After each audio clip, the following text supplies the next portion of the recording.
Assalamualaikum warahmatullahi wabarakatuh. Good morning students. How are you today? I hope you always healthy. Before we start from study, let's say Basmalah. Bismillahirrahmanirrahim. Welcome to my class students. Selamat datang di kelas Miss Lulu. Semoga kita semua selalu diberikan kesehatan. Amin. Hello students, today we'll learn about chapter 9 part 2.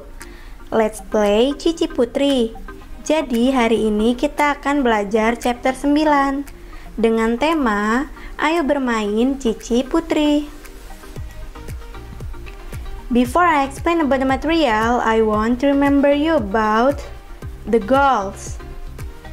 In the end of the lesson, the students are able to first, tell how to play Cici Putri. Second, describe an activity. And the last, write a postcard. Jadi, tujuan pembelajaran kita hari ini adalah Miss Lulu ingin kalian dapat yang pertama, menjelaskan bagaimana cara bermain Cici Putri. Yang kedua, kalian dapat menggambarkan beberapa aktivitas. Yang terakhir, kalian dapat menulis sebuah postcard. Nah, ini adalah tujuan pembelajaran kita pada hari ini. Yuk kita masuk ke materi. Today, I want to explain about Cici Putri. Jadi, sekarang Miss Lulu akan menjelaskan tentang Cici Putri. Cici Putri. Cici Putri is a traditional game from Jakarta. In Sunda, this game is called Pacici Putri. Cici Putri is a musical group game. To play this game, we need 4 until 6 children. Before playing the game, they do hompimpa to choose a captain. The players face their hand up or face their hand up at the end of hompimpa song. They sit on the floor, they sit in a circle. They hide a small stone in their hand. Then they sing Cici Putri song. The captain's finger moves from one hand with stone to another hand without a stone. If the captain can guess whether a player hides the stone, she or he becomes the winner. The captain loses the game if she can give a correct answer. Cici Putri. Cici Putri adalah permainan tradisional dari Jakarta. Di Sunda, permainan ini disebut Pacici Putri. Cici Putri adalah permainan kelompok musik untuk memainkan permainan ini. Kita membutuhkan 4-6 anak. Sebelum memainkan permainan, mereka melakukan hompimpa untuk memilih kapten. Pada akhir lagu hompimpa, pemain menghadap ke atas atau mengangkat tangan ke atas. Mereka duduk di lantai. Mereka duduk melingkar. Mereka menyembunyikan batu kecil di tangan mereka. Kemudian mereka menyanyikan lagu Cici Putri. Jari kapten bergerak dari satu tangan dengan batu ke tangan lainnya tanpa batu. Jika kapten dapat menebak apakah seorang pemain menyembunyikan batu, dia menjadi pemenangnya.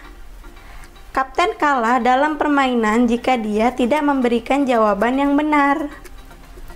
Jadi, Cici Putri itu adalah sebuah permainan dari Jakarta. Nah, di Sunda biasa disebut dengan Pacici Putri.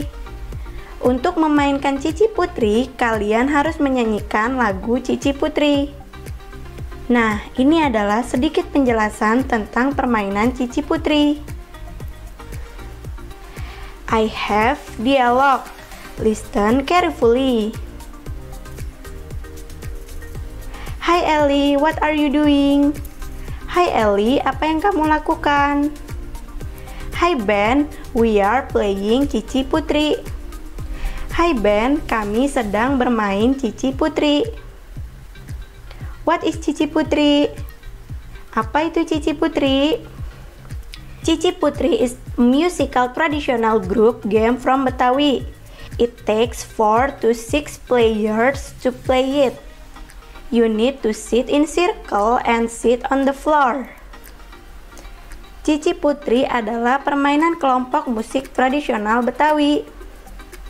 Dibutuhkan 4 hingga 6 pemain untuk memainkannya. Kamu hanya perlu duduk melingkar dan duduk di lantai. How to play it? Bagaimana cara memainkannya? You do hompimpa to choose a captain. Kamu melakukan hompimpa untuk memilih kapten. What's next? Keep going. Apa selanjutnya? Teruskan. Choose 1 or 2 players to hide a small stone. Pilih 1 atau 2 pemain untuk menyembunyikan batu kecil. I see. Oh, begitu.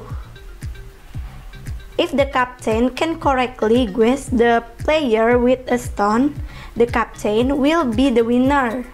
Jika kapten bisa menebak pemain dengan batu yang benar, kapten akan menjadi pemenangnya.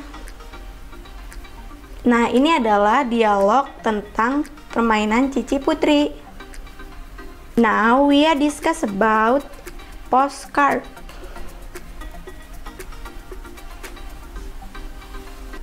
A postcard is an informal means of communication. It is much shorter than a letter, but is written to someone in different city or country, and is posted in a post box.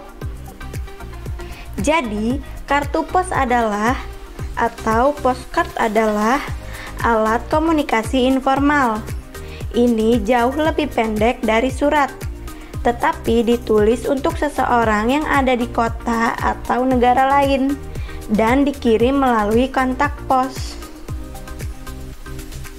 Nah, ini adalah contoh dari postcard. Untuk menulis postcard, jangan lupa write the name of the person you are writing to. Jadi, jangan lupa kalian tulis nama seseorang yang akan kalian kirim postcard. Nah, ini contohnya Dear Mary. Dia ingin mengirim postcard untuk Mary. Nah, selanjutnya kalian tulis apa yang ingin kalian ceritakan. Tetapi jangan tulis panjang-panjang. Hanya tulis singkat dan jelas. Setelah kalian menulis surat pendek, kalian jangan lupa kasih penutup dan nama kalian. Nah, di sini ada stempelnya. Jangan lupa dikasih stempel atau perangko. Nah, di sini alamat teman kalian yang ingin kalian kirim postcardnya. Jadi, ketika kalian ingin mengirim postcard, jangan lupa kalian greeting dulu.